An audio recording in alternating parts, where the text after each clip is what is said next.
The National Drug Law Enforcement Agency NDLEA has said the recent attack on its image by the senator representing Kwara South Senatorial District, Oyelola Ashiru, was born out of vendetta and malice rather than based on any altruistic motive or national interest. The agency said it was left with no option but to come out to set the record straight for the benefit of all the distinguished members of the Senate, its local and international partners, as well as the public, following the failure of the lawmaker after 1 week to clarify his position on a weighty allegation made against the anti-narcotic agency. The NDLEA stated this at its national headquarters in Abuja at a press briefing to respond to a statement credited to Ashiru, where he said the National Drug Law Enforcement Agency is corrupt and compromised. Spokesperson of the agency, Femi Babafemi, said the NDLEA is compelled to call the press briefing what is called an unfortunate development earlier last week during plenary in the Nigerian Senate when some uncomplimentary, unfounded and defamatory remarks were made against the agency. What we found out was shocking, and we concluded that his statement came from a place of vendetta and certainly not out of public interest or any altruistic motive.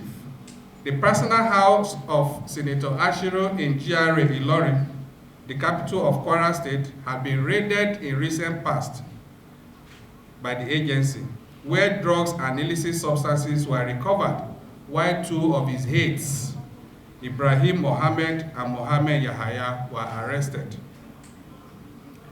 Based on credible intelligence and surveillance which confirmed that the senator's house was being used as a drug joint for drug dealers and users, the house was raided by our operatives at 1:30 p.m. on February 4, 2024, during which the two aides were arrested while a third suspect escaped arrest.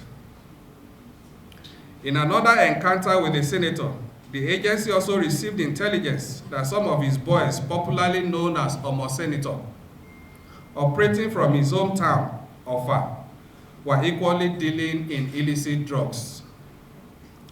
A raid was subsequently carried out on their joint in Ofa, where one of them, Oluwatosin Odepidan, was arrested and illicit drugs such as methamphetamine and cannabis recovered from him. Babafemi said that the agency's successes, including over 52,000 arrests and 9,000 convictions in the last 3 years, contradicts the senator's claims. He said that the agency remains undeterred by the senator's remarks and is committed to dismantling all drug networks, including those linked to the lawmaker. Going by this backstory, it is deductible that these encounters that the agency has had with the senator must have been responsible for his outburst, and unfortunately false allegation, the type that nobody within and outside of government has ever leveled against NDLEA before.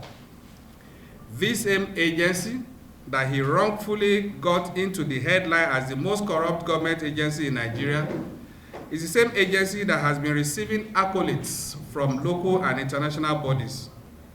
NDLEA since January 2021 has been on a journey of reforms, and so far we are glad with the progress we are making. We are grateful to the federal and state governments for the support we have been enjoying. We are equally grateful to the National Assembly for the huge support they give that has made possible the turnaround of NDLEA from a dormant agency to a vibrant government organ. We equally acknowledge the unprecedented collaboration with our partners, which has made our work easier. We have concrete results to show for our efforts, and those results cannot be wished away by anyone's careless remarks. The NDLEA maintained that despite the impression being created by the lawmaker about its image, the agency has continued to receive accolades from local and international bodies for its successes in the fight against substance abuse and illicit drug trafficking.